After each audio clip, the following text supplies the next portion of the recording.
apa sebenarnya penyakit PCOS ni dan kenapa penyakit PCOS ni berlaku dekat wanita sahaja? PCOS ni stand for Polycystic Ovarian Syndrome. Perkara ni sangat common tau. Boleh katakan 1 daripada 6 wanita ada PCOS. Betapa commonnya masalah ini. Soalan apa tanda-tanda penyakit PCOS ni? Sebab orang yang ada PCOS ni pun dia cenderung untuk dapat diabetes, sakit jantung, kanser. Okay, so memang perlu tengok 70% mereka yang ada PCOS akan ada masalah period tak teratur. So macam mana flow dia punya prosedur dia? International punya guideline how to manage PCOS.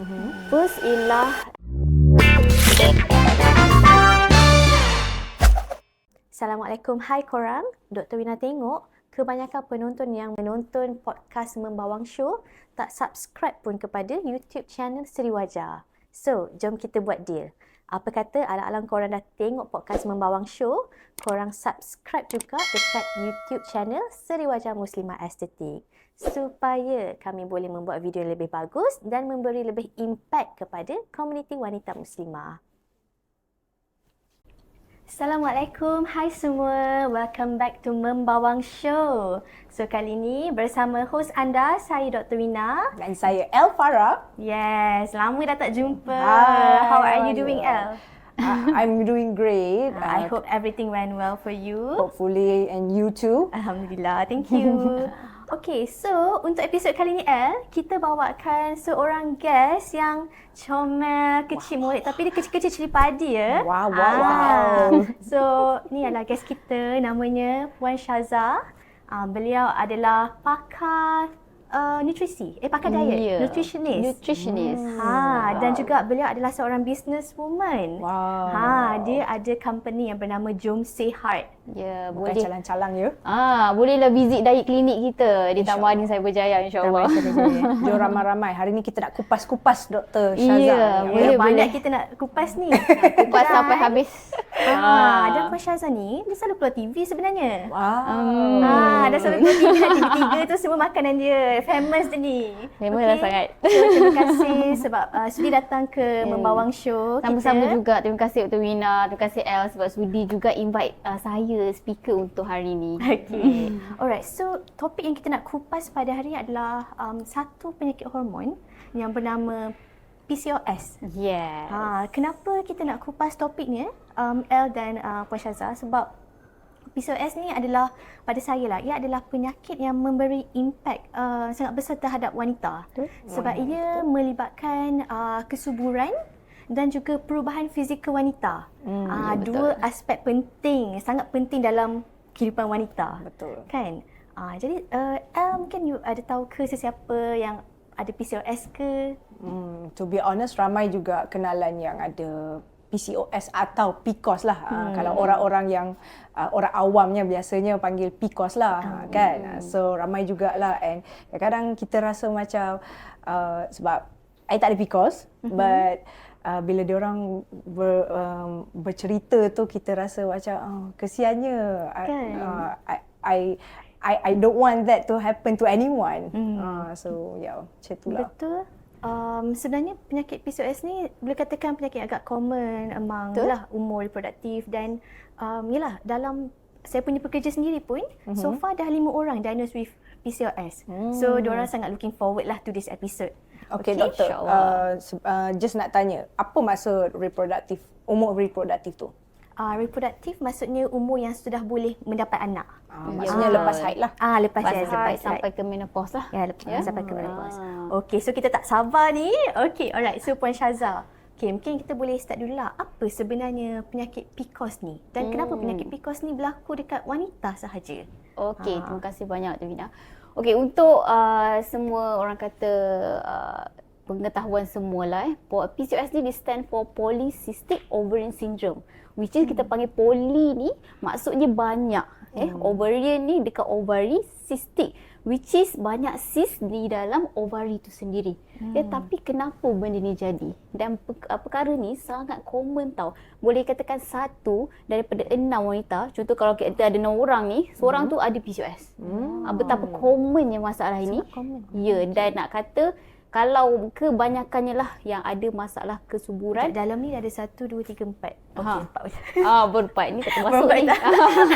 Dia Tak kira. Lelaki ada 2 kru lelaki. Okay. So, nak kata benda ni pun dia common. Nak kata bila masalah kesuburan ni, bila kita tengok kebanyakannya yang ada masalah kesuburan ni ada yang PCOS. Dan kenapa benda ni jadi satu masalah? Sebab PCOS ni bila kita sebagai wanita setiap bulan akan ada keluar telur yang matang. Ovum kan, barulah ada period, barulah boleh pregnant kan. Tapi bila PCOS ni, telur yang sepatutnya matang bulan tu, dia jadi keras, jadi sis. Kita bantut. Keras. Jadi sis. Dia jadi telur-telur tak matang lah. Kiranya bila kalau kita scan orang yang ada PCOS ni, dia punya telur tak matang tu, sis tu banyak sangat. So that's why lah tak datang period. Ya. Simptom PCOS tu kita boleh tengok antara yang paling common ialah tak datang period.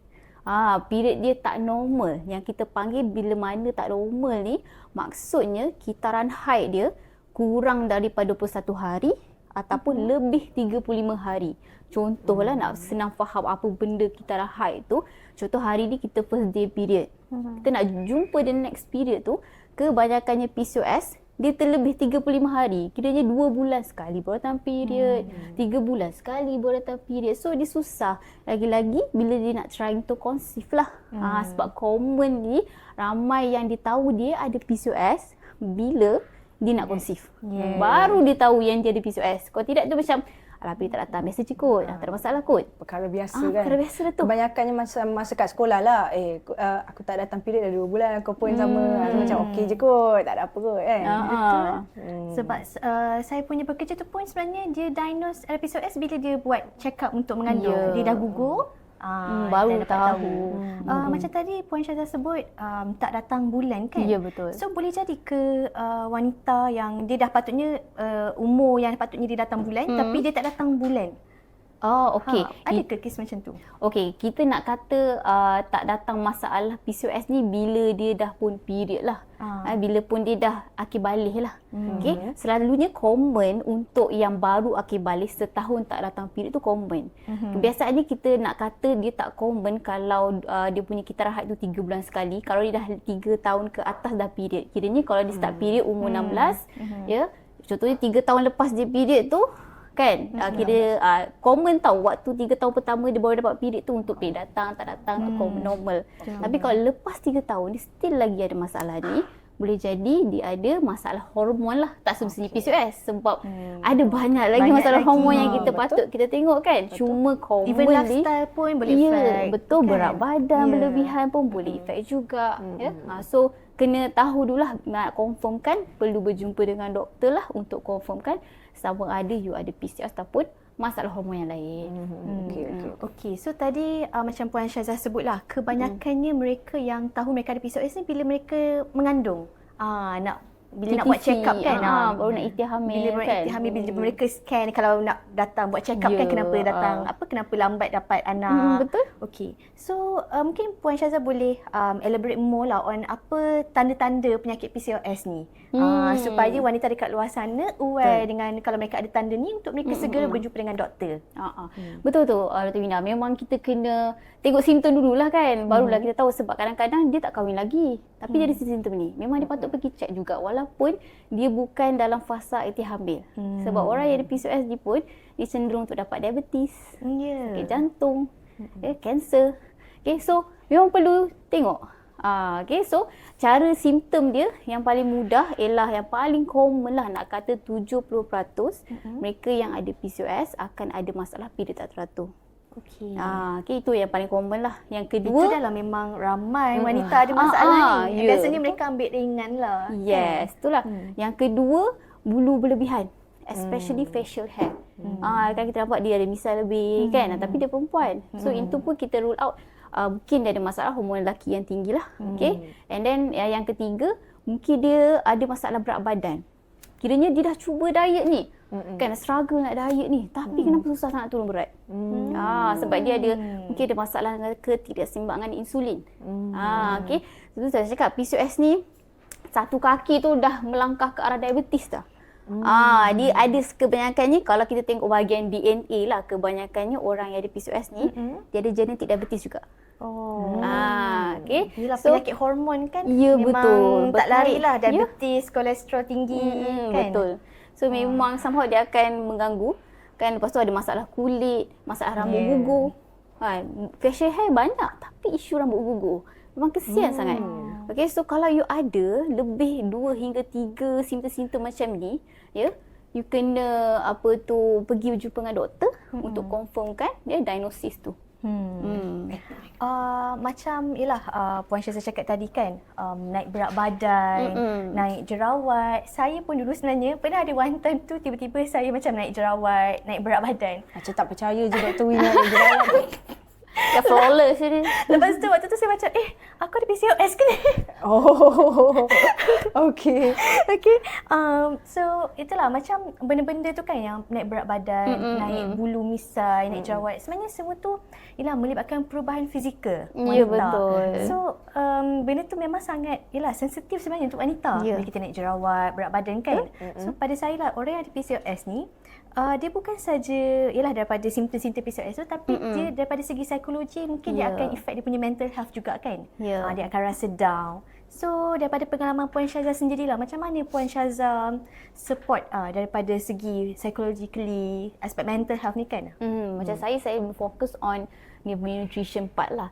Tapi biasanya kita akan minta untuk mereka yang ada PCOS ni untuk buat DSS task. DAS test. Oh, DAS. Okay, itu depression, anxiety punya stress punya test lah. Itu memang standard prosedur. Yes, untuk kita nak confirmkan, sebab boleh katakan mostly yang ada PCOS memang senang untuk kira tendency untuk dapat depression, anxiety, stress, and then benda secara tak langsung impact dia punya quality of life lah.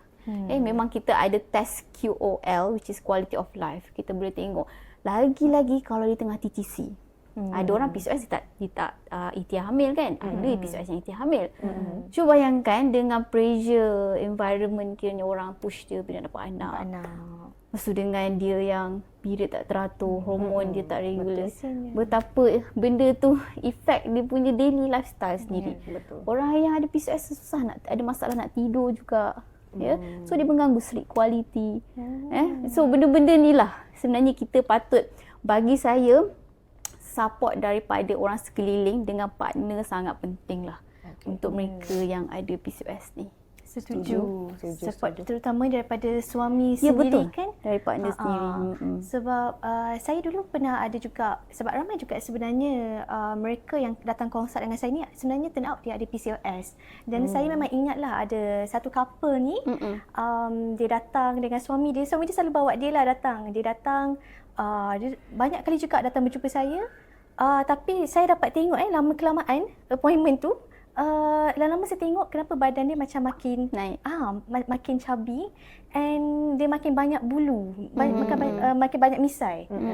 Tapi dia punya suami dia lah yang very supportive, tetap datang dia macam nak gembirakan dia. So bawa dia pergi buat fashion, spend ni lah, tak kisah isteri nak buat apa as long as dia bahagia kan.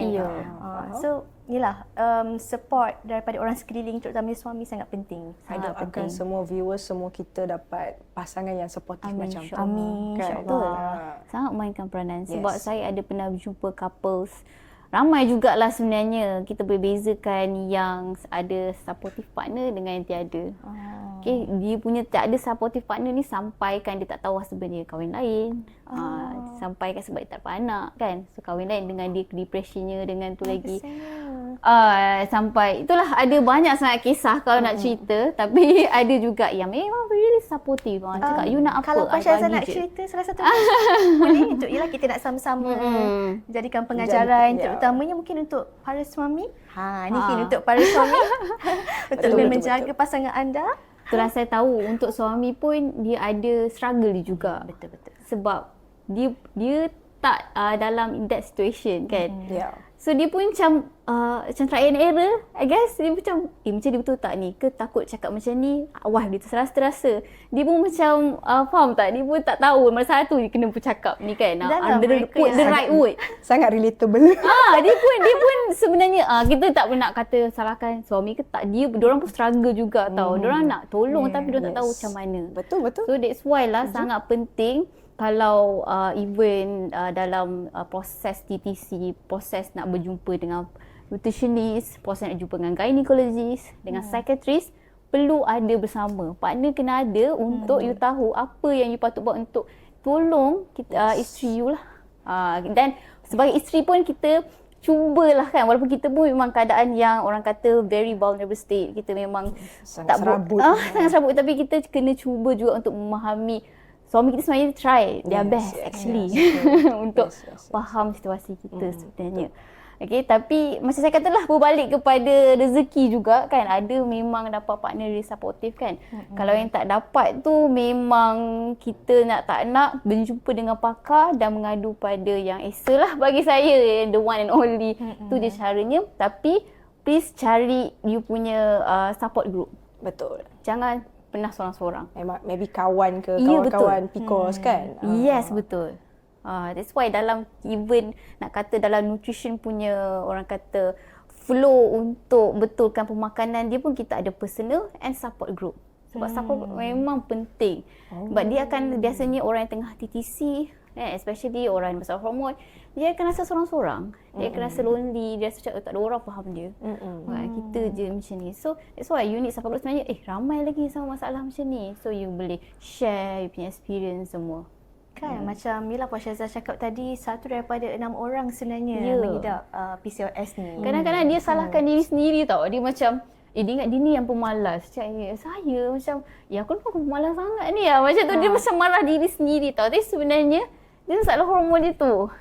Itu yang dia rasa macam dia keep on blaming diri sendiri lah.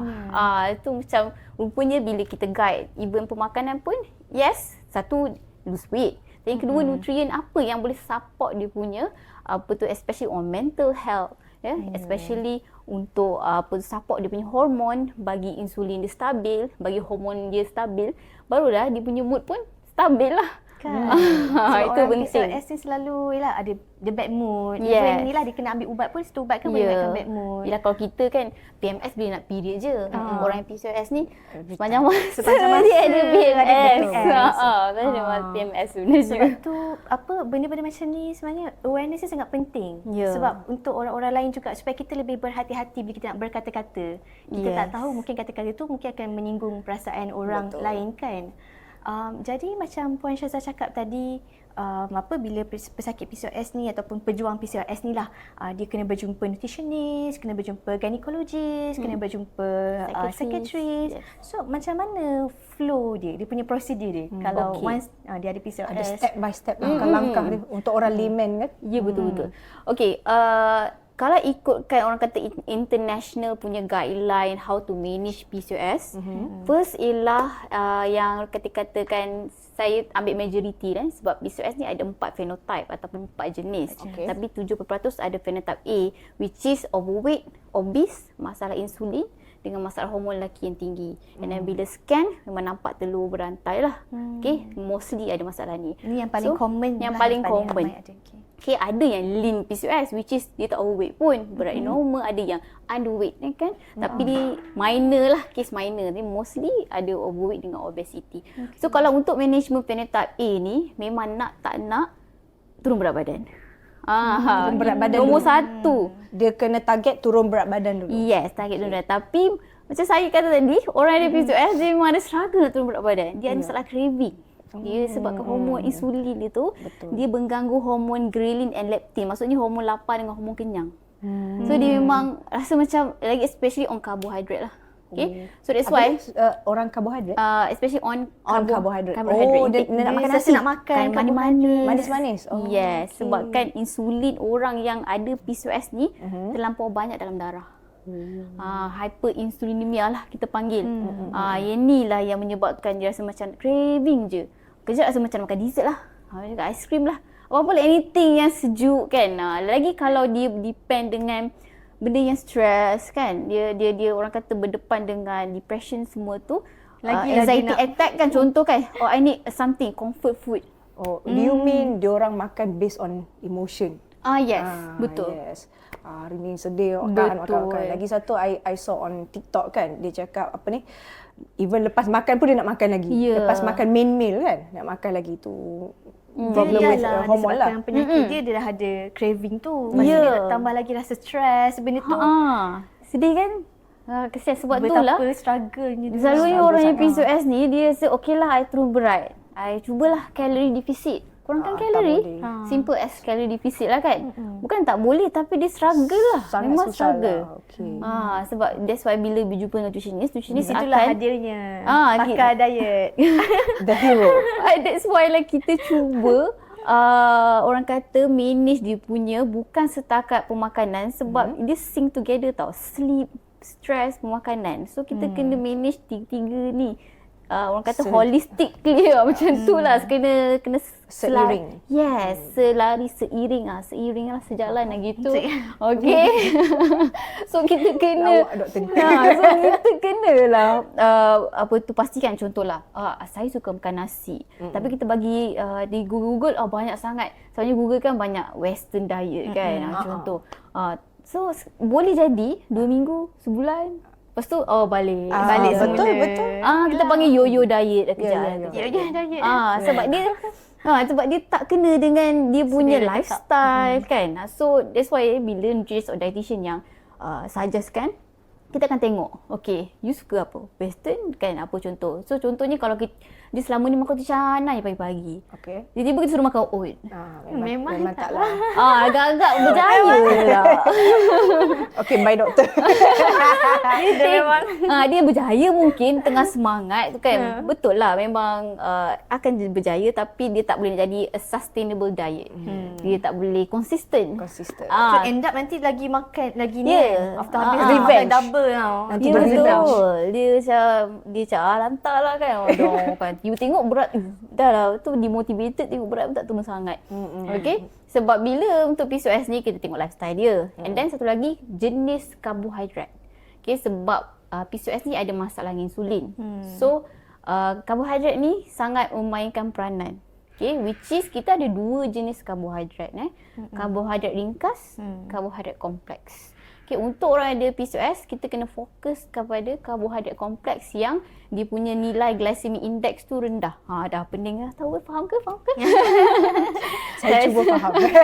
Okay, glycemic index ni nak kata orang kata betapa cepatnya makanan tu yang ada gula kan, macam nasi ada orang kata ada gula, buah pun ada gula semua kan dia, tapi gula yang jenis berbeza kan.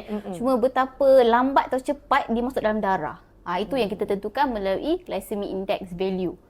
Okay, so kalau untuk orang PCOS ni kita kena more focus on glycemic index yang rendah, yang sederhana. Yes, that's why adanya dekat kompleks karbohidrat. Kompleks karbohidrat ni contohnya kalau beras kan, unfortunately memang beras biasa kalau beras Thai tu karbohidrat tinggi. Dia tinggi dengan glycemic index. Okay, dia kena fokus on basmati, parboil, beras perang. Beras yang untuk orang ada kecil manis. Ya, betul. Okay, so kita kena fokus tu buah-buahan, sayur tu semua karbo juga, cuma karbohidrat kompleks. Roti ke roti wholemeal. Tapi kalau yang ringkas ni gula. Segala jenis gula lah. Kalau orang tanya, gula kelapa boleh? Gula Melaka? Gula nano sugar? Segala jenis gula. Stevia dia bukan gula, dia sweetener. Okay. Okay. Tapi dia better alternatif lah kan. Yes, okay. Kalau sweetener ni pun dia ada artificial dengan natural sweetener. Okay. Okay, artificial macam aspartam, semua tu lah. Okay, kalau stevia kategori natural, which is lagi baik lah. Option lebih baik daripada artificial. Okay. Do you mean kalau honey, it's okay untuk makan banyak? Okay, honey di kategori sugar. Simple sugar Oh my sebenarnya. god, Simple sugar So, dong. cumanya Aku beza. baru tahu hari ni. Cuma bezanya honey dengan sugar, honey at least dia ada antibacterial properties, dia ada all vitamins, minerals. Kalau gula putih memang kosong, tak ada apa. Kalori je mata-mata. Memang kalau madu ni biasanya kalau untuk PCOS bukan tak boleh. Saya kata boleh ambil tapi limit. Satu hari dalam 1 hingga 2 sudu saja. Tapi kalau boleh masukkan dalam something yang ada than karbo. Contoh yogurt, you nak buat smoothie. Kalau dicampur yogurt, campur buah, campur madu. Then okey sebab dia ada nutrien lain, protein. So bila you makan, dia tak terkejut masuk laju dalam darah. Tu yang sebab ada lepas tu dia akan protein. buat reaction, insulin spike semua Kalau tu. you terus ambil madu, kan macam tu je, dia terus masuk laju. Dia tak ada yang melambatkan dia untuk masuk dalam darah. Saya suka benda ni sebab dia lebih kurang sama macam diet untuk orang yang ada jerawat juga.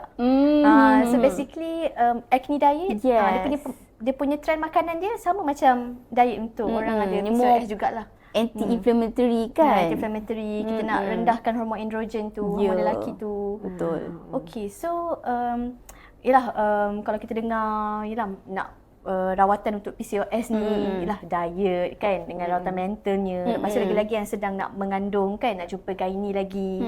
So ialah betapa kompleksnya kan. Ya betul. Dan dah lah PCOS ni ikutkan dia tak boleh dirawat. Betul kan Puan Syazah? Ya, dia boleh orang kata remission. Dia simptom dia boleh hilang. Simptom. Tapi kalau you tak jaga, you datang balik. Itu datangnya my question lah. Okay. So apa actually the root cause? Okey, root Root cause. cause. Ada rosakkan organ ke apa genetik ke apa root cause dia? Okey, PCOS ni dia antara metabolic punya disease jugalah yang lebih kurang macam diabetes, masalah hormon. Dia boleh cause due to orang kata genetik, boleh, which is itu kita tak boleh ubah. Kan? So kita cari root cause yang boleh diubah, which is pemakanan kita lah. Okay, ada banyak faktor tapi yang paling bagi impact ialah on diet. Faktor orang kata pollution, environmental semua itu adalah tapi percentage tu sikit lah berbanding dengan diet. Diet tu yang bagi impact. Puan Syazah, faktor diet ni orang tu kalau dia mengamalkan contohlah dia mengamalkan diet yang selalu makan refined carbs, tu boleh menyebabkan terjadinya PCOS. Ya, dia macam ni lah.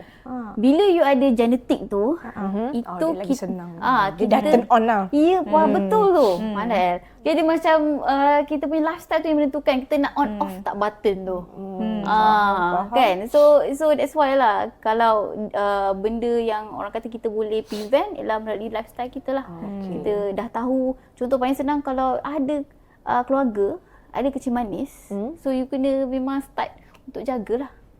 Kan itu lagilah dah memang ada penyakit hormon tu kan. Ya betul. Memang macam tendency cakap tadi lah turn on. Basically apa-apa penyakit genetik ni dia dah memang dilahirkan dengan gene tu. Tapi lifestyle, cara pemakanan, exposure kepada free radical semua tu yang akan turn on the switch tu, dia dapat penyakit tu. Bila cakap pasal free radical kan, oxidative stress semua tu lah yang lagi turn on kan masalah PCOS.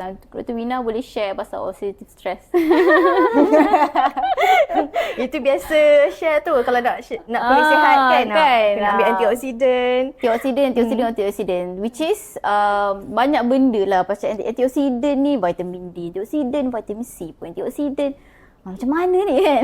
Macam-macam je antioksidan. Kita tak masuk lagi bab orang kata kan untuk berat badan. Okey, sebab kita dekat Malaysia ni kita ada situasi di mana kita terlebih rakyat kita untuk pengetahuan dengan Wina, separuh orang Malaysia sekarang ni overweight dan obese. Separuh Separuh. Dan orang kata ramai mostly lah diabetes. Ada 3 serangkai lah yang ada masalah ni. Okay, so situasi sekarang ni ialah kita punya kalori intake berlebihan. Makronutrien lah. Kalori ni datang daripada kalori ialah unit tenaga sebenarnya. Datang daripada karbohidrat, protein dengan lemak. Okay, kita di mana makro kita terlebih tapi mikro kurang. Mikronutrien ni vitamin, minerals, phytochemicals kan, phytonutrien. Ni semua mikronutrien. So, macam mana ni? Makro terlebih tapi mikro kurang. Disebabkan bila kita tengok balik, sebabkan 5% je rakyat Malaysia cukup makan sayur dan buah. 5% je. 95% tak cukup. Semua tak nak makan sayur kan? Semua tak suka sayur. Saya suka. Saya Suka makan sayur tak? I suka makan sayur. I pun suka. Okey, bila cakap cukup tu kan maksudnya Okey. sehari at least 3 hidangan sayur. 3 hidangan ni means satu hidangan sayur ni kalau yang dah masak half cup ataupun 4 sudu. Kalau yang mentah 1 cup. Sebab dia tak masak lagi kan kalau dia dah layu kan. So at least satu hari 3 hidangan. So roughly lah kalau kita guna sudu kan dalam 12 sudu sayur satu hari. Supposedly nak kata baru kita cukup Baru cukup. intake kita. Meaning to say kalau kita pecahkan breakfast, lunch, dinner kena Ya ada betul, sayur. betul. Tepat sekali tu. Right. Rasa macam tak cukup lagi ni. So Itulah sebab ramai kata macam, saya makan sayur. Ya betul ke statistik ni? Ini NHMS dan NHMS Malaysia memang kita study macam ni. mana pula kalau dengan gaya diet sekarang kan orang busy, wanita pun banyak busy. Ya. So dia amalkan pengambilan vitamin. Ya. So Supplement. benda tu You mean? supplement untuk yes. menggantikan sayur. Okey, banyak dah research tau. Dia orang kata perlu tak? Siapa yang perlu suplemen ni? Kalau kita tengok recommendation suplemen ni hanya untuk 3 golongan lah. Which is orang yang pregnant kan perlu extra nutrient, elderly, orang tua. Yang ketiga orang yang ada masalah kesihatan lah, ada masalah absorption. 3 ni je. Okay, and sebab suplemen tak pernah boleh ganti a healthy diet. The real food. Yeah, this food. Absorption dia lain. Okay, so that's why suplemen ni boleh lah untuk you macam top up orang kata nutritional gap tu lah nak kata. Tapi nak depend sebabkan I tak makan 3 kali hidangan sayur, I makanlah suplemen. It won't work that way actually. Sebab bila kita makan sayur ni, dia secara tak langsung buat kita rasa kenyang. Bila kita kenyang sebab fiber dia, kita akan control kita punya portion nasi. Kita akan control tu. Dia tahu ni, faham tak? Sebab selalunya orang yang tak makan sayur ni, dia akan tend to makan lebih nasi. Dia akan makan protein sebab dia tak kenyang.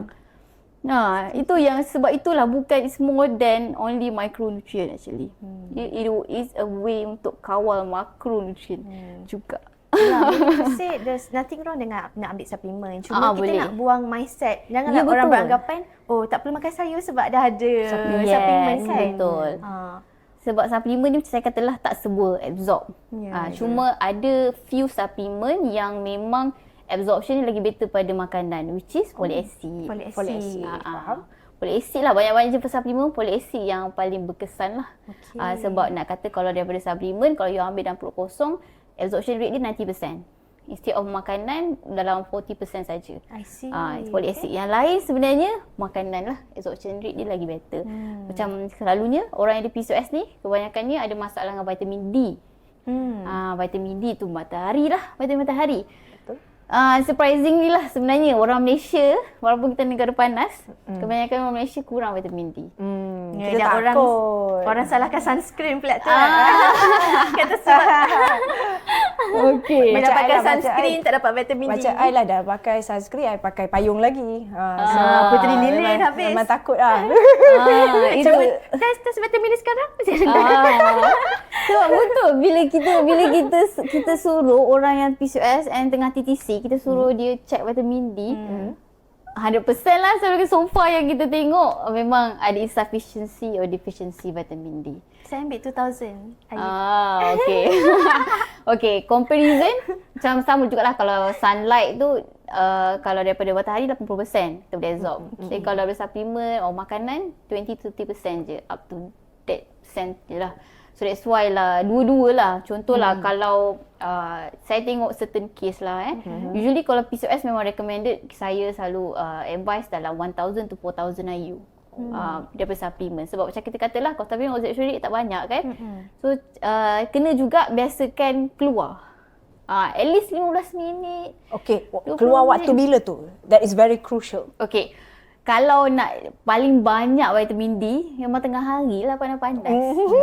Tapi kita kena kulit pula UV, UVA, UVB waktu tu. Tapi korang jangan risau bila pakai sunscreen, dia takkan protect 100% pun. Dia akan the highest protection we get is 97% or 98%. Meaning still ada remaining 2% yang akan Yelah, akan masuk dalam kulit kita. You still get the vitamin D betul. sebenarnya. Mungkin macam pagi tu spend macam around 15 minutes tak ada sunscreen, tapi the whole day pakailah sunscreen. Kan? Tapi janganlah tengah hari Bagi saya dia tengok priority lah. Kalau you tengah PCOS, you tengah TTC, you should do that. 15 minit ada 20 minutes. Tapi kalau you tak ada that kind of problem, so you boleh. Tapi you tengah ada melasma kan. Ya betul. Prioritize sunscreen Ya betul. Macam berlawanannya efek di sini. Itulah saya kata dia kena tengok mana dia punya keperluan. Betul. Mana keperluan dia. Sebab kalau memang dia contoh nak buat IVF kan. So vitamin D low. Kan. Lepas tu AMH dia pun low. AMH ni AMH ni stok telur sebab kita lahir-lahir perempuan ni ada banyak telur tu tau. Kita tak boleh tambah dah. So kalau saya biasanya kalau patient saya AMH dia rendah, lepas tu umur 40 kan.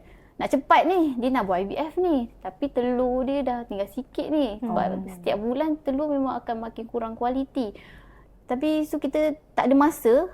Itu yang kita kena vitamin D dia tinggilah dos. Lepas tu memang saya akan suruh dia dapat sunlight as much as possible. So tengok timbang tara yang mana you patut bagi keutamaan lah. Jadi kalau you tak ada apa-apa masalah, memang patutlah pakai sunscreen. Okay lah, what's the next best source of vitamin D lah after matahari? Kalau ikutkan daripada makanan tak banyak sangat pun. Macam susu lah yang paling common kan. Tapi macam saya kata, ibu makanan pun absorption rate dia tak banyak. Setinggi matahari. 80%. Ya, absorption lagi better. Okay. Kalau matahari pagi lah. Kalau like pukul 8. Berjemur tadi. As long matahari okey je. As long as ada matahari. Sebab bukan apa, sebab orang Malaysia kita kan tutup. Yelah. Kita kan, that's why kita sikit je. That's why kita kurang vitamin D. Lepas tu pergi. Itu salah satu faktor lah. Apa dia? Macam mana? Sebab kita kan Orang Muslim. Melayu. Okay. Tutup. So exposure on sunlight pun sikit. So vitamin D kita kurang. Dan kita tak ada culture macam orang Mat Saleh kan berjemur. sunbathe. Tanning ke apa. Itulah nak tanya tadi tu, what do you mean? You suggest orang untuk pergi. Tak adalah kita dah macam ni. berjemur kat pantai. Bukanlah macam tu. Dia pun dapat L macam ni. Contoh Syazah suruh. contoh lunch break kan. Lunch break. Okay, aku pergi jemur je. Macam tu. Do you mean by that? Macam tu ke? Dia as long kalau dah matahari tu boleh kena kulit, then you dapat lah vitamin D tu. 15 minutes. At least kalau recommendation 15 to 30 minutes macam tu lah. Ikut pagi lah, better tak adalah sunburn kan. Betul. Betul. Dia lebih kurang macam tu. Satu lagi pun, lagi baik sambil tu kita exercise. Yes. Sebab dia sekali arum tau. Bila exercise you work on you punya calcium, you punya bone, and then vitamin D boleh serap, lagi bantu untuk you punya strengthen you punya bone kan. Betul. Itulah benda, that's why sebenarnya kalau boleh pagi tu pun keluarlah sekejap untuk jalan je ke. Exercise sebab recommendation untuk PCOS pun 150 minutes of physical activity per week. 150 minutes physical activity. So Ya, kalau betul. macam brisk walking pun Boleh.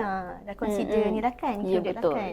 Sebab selalu dia yang PCOS ni pun kita suggestkan moderate intensity workout lah, not too high intensity workout, supaya tak burden. And ada research juga menunjukkan kalau you exercise untuk orang yang masalah hormon lah, ada Weight training kan?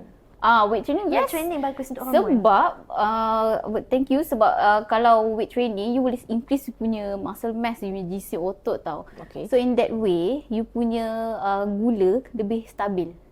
Insulin you lebih stabil bila muscle you lebih tinggi. Macam So tu. that's why katangkan sikit lah. Tidak Kasih sadu sikit badan tu. sado sikit. Tapi jangan risau, kita takkan jadi abang sado sebab Kita kita jadi kakak sadu. kita tak adalah kena Kasih tone sikit lah badan. just tone kan, just shape je. Just my shape. Okay, I ada soalan. Masih tak terjawab lagi soalan I. So maksud dia memang bukan. So dia bukan pasal organ rosak lah. Sebab ada organ yang control hormon kan? Yes, pancreas lah. Kalau yang in this case, Okay. you punya adrenal gland, you punya pancreas ni lah yang dia terjadi pun sebabkan oleh berat badan kita dah berlebihan, kan, over consumption of calorie, sel lemak bertambah. Okay. Kan lepas tu insulin you contoh dia react dengan you punya sel lemak tu, and then kita makan pula makanan yang high in sugar. kita masuk gula kan. Insulin ni pun sebab satu insulin hanya boleh tukarkan satu gula tau. Okay. Terbayangkan macam tu. Okay. So dia macam lock and key lah. Okay. So dia macam kena buka pintu tu insulin satu kunci, bayangkan insulin tu satu pula kan. Faham pula. Faham. Okay. So nak buka, okay, masuk gula satu. Tu insulin lagi, masuk gula dua. So bayangkan, dia ni non-stop je makan gula je makan. Insulin pun, apa ni? OT je manjang kan. Macam kena overwork je kan. Sampai satu tahap, dia macam penat lah. Penat atau nak buat kerja, dia mogok.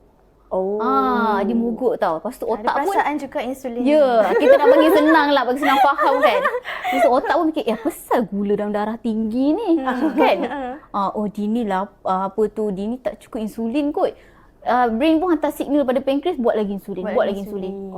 So insulin pun banyak dalam darah, tapi dia tak nak bekerja.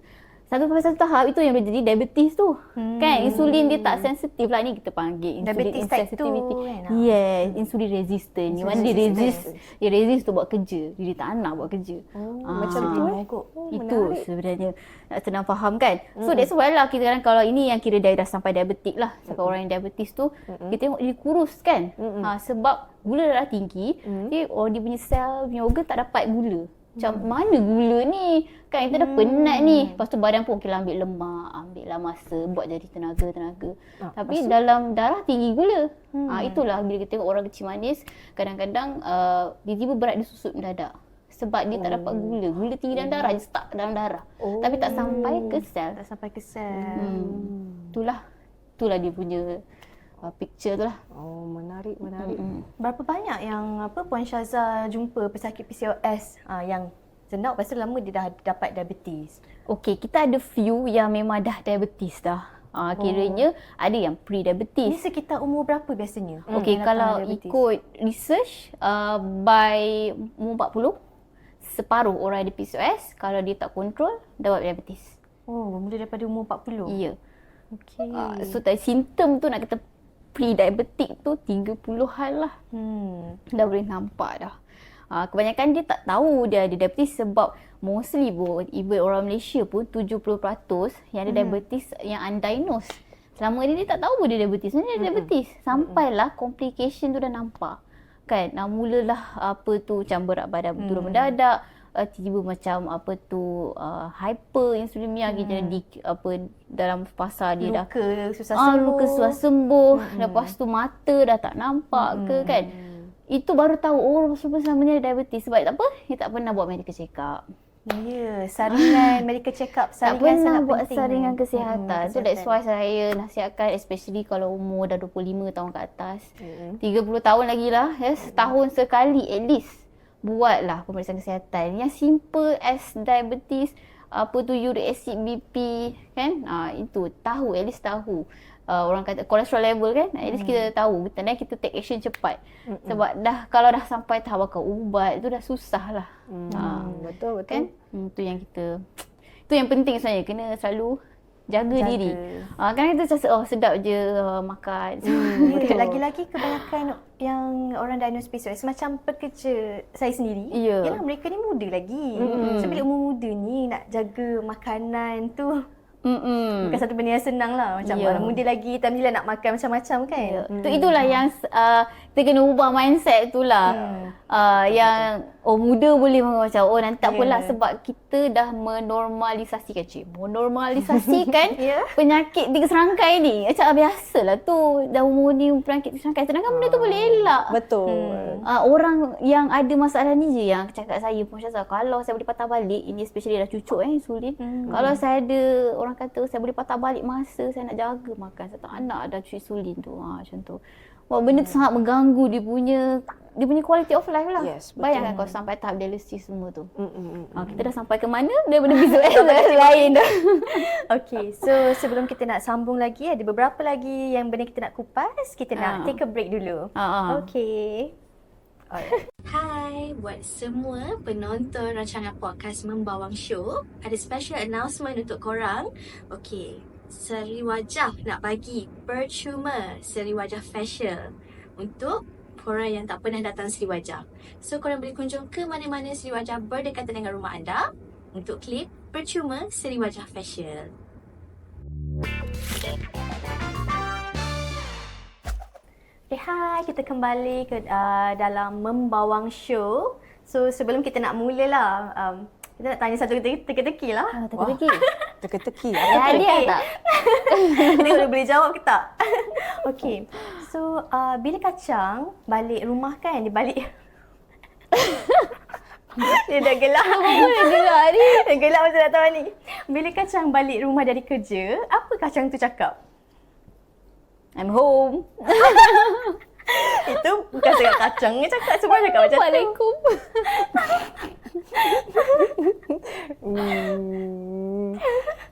Dah ada je Dr. Wina Sekejap, kan? Kejap-kejap kacang balik rumah. Dia balik Kacang rumah tak daripada lupakan kerja kulit. kan. Kacang tak lupakan kulit. Dia dah penat bekerja, dia balik rumah. Dia cakap apa? Kecing. Kecing? Kecing dah masih dapat duit. Kecing dapat duit. Kecing lah. Balik kerja dapat duit. Okey. Tak tepat. Kacang balik rumah. Saya macam ada Kacang apa? terbagi. Kacang nanah? Kacang gajus? Kacang apa? Ikutlah. Saya suka makan kacang apa? Kacang balik rumah. Apa dia? Tak tahu. Tolonglah. Google je tiba kan. Okey, tak tahu. Okey, tak apa hadiah lah. Okey, dia cakap, saya penat. Penat. Betul lah I nak cakap peanut tadi. Penat. Peanut penat. Okey. Aish. Okay. Boleh lah accept lah jawapan tu. I macam cakap peanut tapi peanut apa kena mengena balik rumah. Oh penat. Penat. Okey. Faham. Cute sangat. Alright. So, kita kembali kepada topik PCOS Okey. Yelah, saya ada, saya lebih kepada concern kulit lah sebenarnya sebab ramai juga datang dengan betul. masalah jerawat kan. So, my personal favourite advice lah untuk diorang ni, kalau ada PCOS ni, saya suka advice diorang macam amalkan minuman teh hijau ataupun suplemen tea untuk balancekan hormon androgen dan juga amalkan acne diet. Macam kurangkan makan kacang tanah, benda-benda kacang tanah tu macam ibarat Omega makan 6 lah. omega 6 kan. Yes. So mungkin daripada Puan Syazala, apa tips, mungkin tips yang paling simple yang orang senang nak comply, mungkin you boleh share. Okey, sebenarnya kan depend pada individu. Contohlah kan, dia memang jenis minum manis 3 kali sehari. Kan? So, dia kena try reduce sekali sehari pula. Dia ikut kita kat mana. Diri kita dekat mana kan. Contoh, kalau minggu ni okey, selama ni tiap-tiap kali makan minum yang manis. Okey, minggu ni I target I nak sekali sehari je minum yang manis. So, dah capai target tu, next week the next target pula. Perlahan-lahan lah. Yes, yang kiranya ikut kita, sebab biasanya benda macam ni lagi senang, lagi kita boleh konsisten. Instead of kita buat drastic changes, dia susah nak konsisten lah. So that's why tahu you tahap dekat mana lah. Tapi saya selalu cakap, contoh macam yang beras tadi kan, instead of you nak tukar jenis beras ke apa, first of all ialah portion size dulu. Kalau you ada je orang mentang-mentang dia ambil basmati, rasa macam lebih sihat, ditambah pula portion. Boleh juga. Tak boleh lah macam tu. Kan beras perang ke, beras sihat ni, tak apa, bagus tambah lagi. Salah lah tu kan. So kita kena nombor satu portion size. Okay. So untuk yang PCOS memang karbo lah. So memang kena kurangkan manis. Kalau you mampu elakkan lagi baik sebenarnya, sebab ikutkan recommendation WHO, orang yang sihat, added sugar, kira added sugar ni yang gula tambahan lah bukan yang dalam buah ke apa ni, added sugar. Maksimum untuk orang yang sihat, untuk wanita 2 sudu saja. Sudu besar, sudu kecil. Sudu besar lah. Sudu besar. Kalau kita masak lauk gula-gula itu pun macam sambal lagi tu banyak dah berapa je. sudu. Itulah tu. Tapi kita ambil sikit lah sambal tu kan, 1 sudu tu okey lah. Cuma maksudnya apa tu, untuk orang sihat pun 2 sudu. Kalau you memang ada masalah kesihatan, memang seboleh-boleh elakkan lagi baik. So ada orang memang tak boleh lah, saya dah biasa minum manis, memang dia akan ada struggle tau. So you try untuk replace dengan sweetener. Kita cakap tu. Okay, sebab pasal sweetener pun ada banyak kontroversi lah, orang kata bahaya lah ambil sweetener. Kan itu jadi last korang pun give up. Macam-macam lah tak boleh makan, malas lah kan. Betul lah. Kadang-kadang ada satu tahap macam tu sebab banyak sangat. Sekarang ni pun zaman yang penuh dengan information kan. Information. Ya, ya betul. So buatkan orang pun macam Overwhelm. overwhelm sangat. So that's why tahu you punya tahap dekat mana and tanya pakar. Ya, Tanya ahlinya, orang yang ahli dalam kan? bidangnya, Yes. anything kan. Apa tu kalau macam saya pun saya tak boleh advice on psychology part sangat. Saya kena jumpa dengan psychiatrist kan. So benda macam tu. Okay, so kalau sweetener ni kalau boleh yang research yang menunjukkan pun kalau yang aspartam yang artificial sweetener tak bagus ni pun dia dalam research tu dia guna amount yang sangat banyak. So kalau kita orang biasa, kita guna sweetener sikit je biasanya. 1-2 sudu dah manis dah. Alang-alang Puan Syazah cakap pasal gula ni kan. Macam mana pula dengan Coke zero sugar tu? Okey, itu dalam kategori sweetener lah. Sebenarnya zero, Coke zero, apa lagi? Apa tu Pepsi zero. Pepsi zero. Semua-semua yang tak ada dia sugar ni biasanya dia akan guna artificial sweetener ataupun alcohol sugar lah, which is biasanya aspartam lah paling famous. So tu tak ada masalah kalau dalam kuantiti yang okey. Dalam kuantiti okey. 1 gelas, 2 gelas tu okey lagi lah satu hari. Cuma concern dia 2 gelas. sebab dia memang zero sugar tapi sodium dia tinggi. Sodium dia macam garam. Yang tu kita kena take note lah. Tak adalah orang kata sebab saya pernah jumpa lah. Ini kes yang lain lah. Sebab minuman-minuman berkarbonat yang zero sugar ni sebenarnya dicipta untuk orang kata bergantikan yang original yang sangat tinggi gula kan. Sebab saya ada pernah jumpa orang yang memang minum yang original punya Coke ni macam minum air kosong. Especially yang orang kata orang yang kuat bekerja lah. Dia bekerja yang dalam lapangan. Dia rasa tak apa sebab dia kerja dalam lapangan. Okay. Tapi dia rasa macam tak apa punya pasal. Dia sedar tak sedar punya diabetes. And pada umur ini memang kes yang saya attend. Umur 28 baru dia kena dialisis. 28 tahun. Ya. So sebabkan dia rasa-rasalah. Okay, so kalau ada jangan pernah buat tak kisahlah zero Coke sugar ke jangan air masak. Ya. Tambah-tambah sekarang ni dengan kebanjiran. Ini sebab I pengguna social media hari-hari kan macam like orang update dia jual dessert this, dessert that. Betul. Apa tanghulu?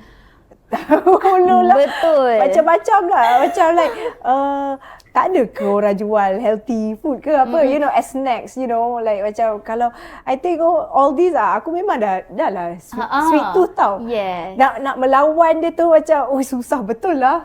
Belum lagi pergi samyang kan, ramen, cheese-nya, betul. benda-benda tu.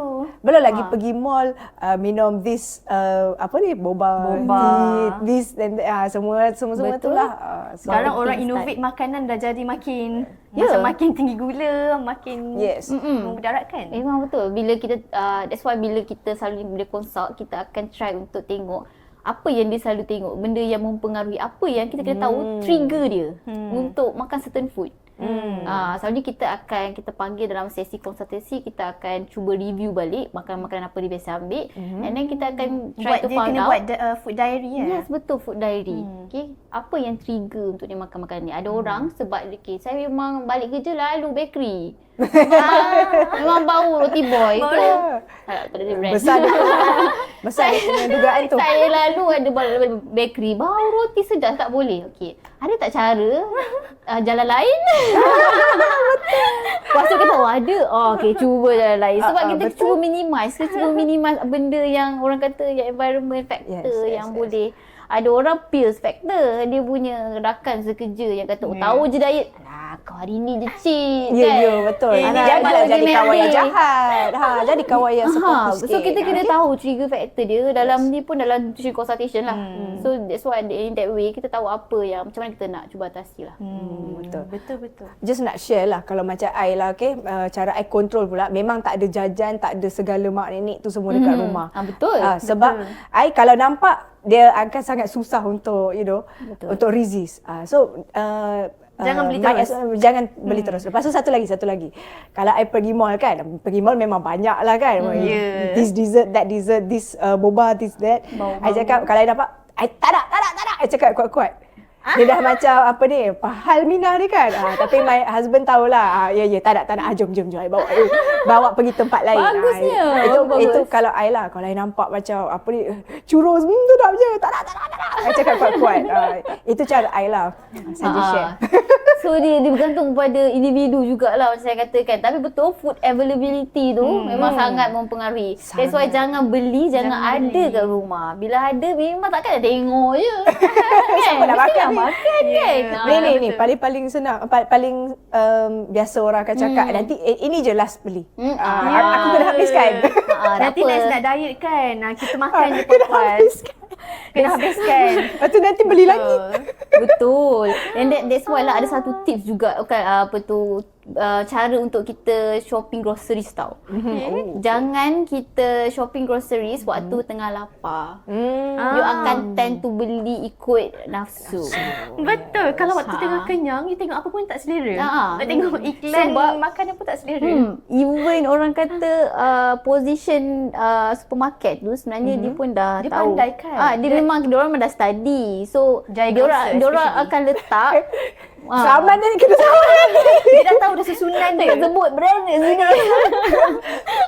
Sebab biasanya diorang akan letak benda yang tak perlu sangat di depan. Supaya kita lalu sebab nak tak nak kita nak pergi beli ayam ke ujung sana.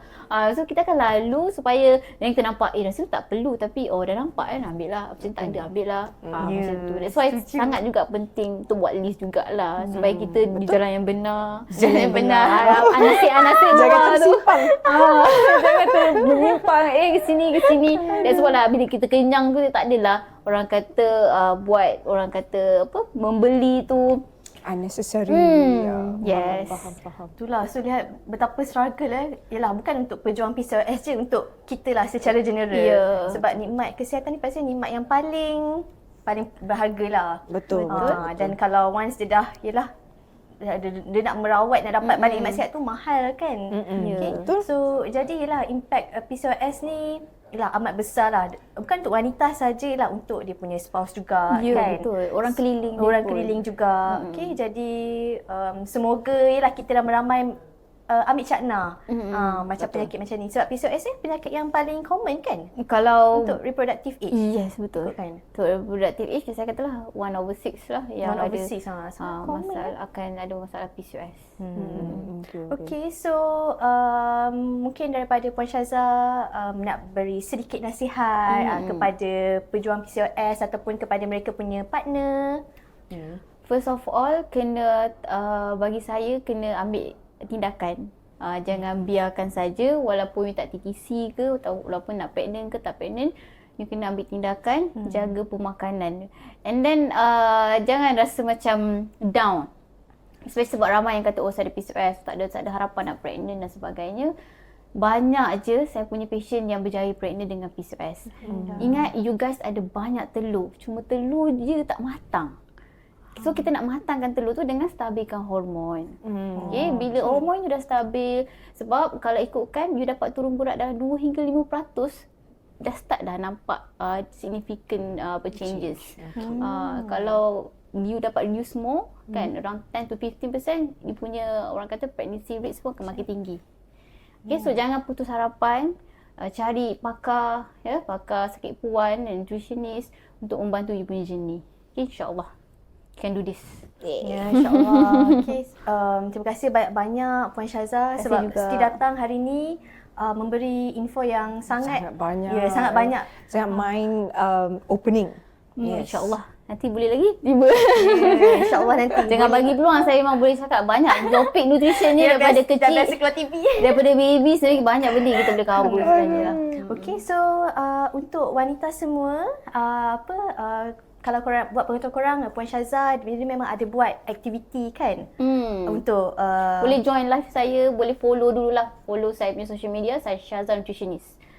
So dekat situ memang everyday saya akan post infographic related to fertility, PCOS and nutrition lah. Dan bukan setakat tu je, dia ada share resepi. Ya, betul. Resepi-resepi makanan yang dia sebenarnya nampak sedap je, tapi sebab macam ramai kata aiskrim. Macam alamak, bila diet makan tak sedap. Saya tak boleh. As long you creative, saya boleh je.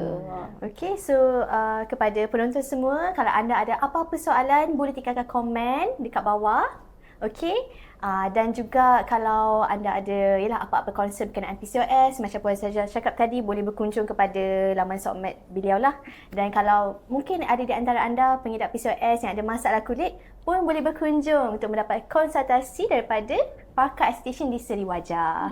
Okay, so any last word maybe from you, Elle? Okay, maybe I nak bawakan sedikit lah, okay. Sebab I ada tanya lah, okay. Siapa yang ada PCOS dekat my social media lah. Okay, so I've been getting these feedbacks. Okay, so I tanya dia lah, okay, apa yang selalu misconception atau pet peeve yang orang tak faham pasal dia orang. So one of it ialah orang cakap, orang assume PCOS dia tak boleh pregnant. And nanti kawan-kawan apa semua akan pandang rendah dekat dia. Dan lepas tu satu lagi, orang anggap dia orang ni malas. Sebab dia orang tak tahu PCOS ni sebenarnya masalah hormon. Lepas tu, yalah dia orang pun struggle. Dah lah orang kata dia orang malas. Lepas tu, dia orang pun blame dia orang sendiri kan. So, lepas tu, dia orang ada buncit orang, Yes, betul. Abdominal obesity. Ni masalah insulin tadilah. Salah satu cara untuk kita tahu kita masalah insulin ke tak, bila perut kita buncit lah. Which is kalau you buncit, how buncit? Kita ambil, kita ukur lilit yang buat baju tu kan.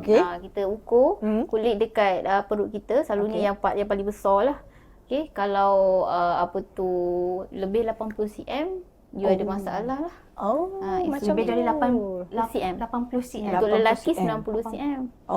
Wanita 80 cm, lelaki ukur sekarang? Masih okey lagi Masih okey lagi. Di bujang lagi okey, selalunya dah. Okay. Lepas tu satu lagi, this person cakap lah, kalau nampak orang perempuan tu macam bermisai, banyak facial hair tu, jangan nak mandai-mandai kan, tegur ke apa ke. I think it's very important for us lah untuk macam be mindful of what we say.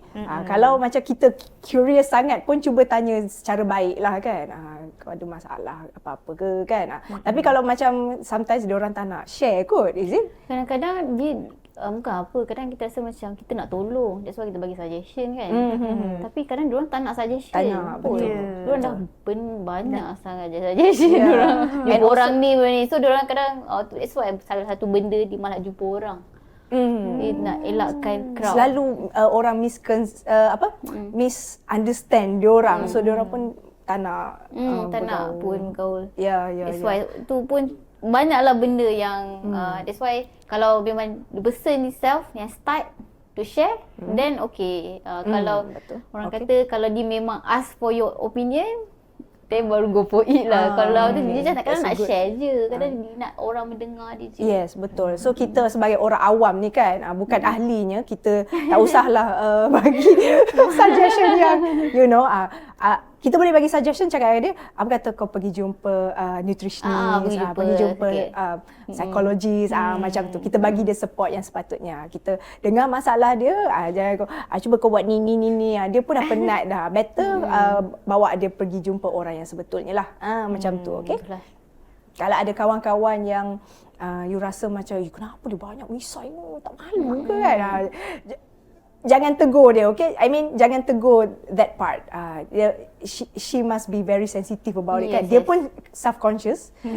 Bila orang tegur pula, dia akan macam, apa ni, tak nak kawan, kan? So dia boleh macam indirectly suggest kot kan. Macam cerita, ada itu aku pergi sini, macam tu dia ada banyak treatment, macam pergi Seri Wajah kan. Rupanya dia orang ada juga provide treatment ni semua. Macam just pandailah macam pusing. Macam tu kan. Dengan cara macam tu lah. Sebab kadang kita tak tahu dia ni selesa ke tak nak berkongsi. Kadang tak selesa, kadang dia okay je sebenarnya. So kita mungkin boleh buat topik yang tak too obviously. Tak too obvious sangat kan. Betul. So itulah dia. Susah kan? Okay, so banyak benda kita belajar hari ni. Yes, betul. Okay, Banyak sangat. inilah secara general dalam kesihatan ni kan. Penyakit hormon ni lah terutama dalam wanita, dan penyakit hormon ni memang benda yang amat common lah sebenarnya. Dan memang ada impact yang sangat besar physically dan juga kesuburan. Okay, so terima kasih saya ucapkan lagi sekali kepada tetamu kita, Puan Syazah. Thank you Thank you juga. so much. Thank you juga. Okay, so jangan lupa ramai-ramai kalau anda suka dan anda rasa kami punya podcast Membawang ini memberi banyak sangat info yang menarik, subscribe kepada akaun Seri Wajah Muslimat Estetik, dan insyaAllah kami akan bawakan lagi episod yang menarik lah. Topik-topik Topik-topik yang paras. yang sangat related to women, yang Yes. memberi banyak benefit lah kepada women. InsyaAllah. Okay, so bye-bye. Assalamualaikum. Jumpa next episode.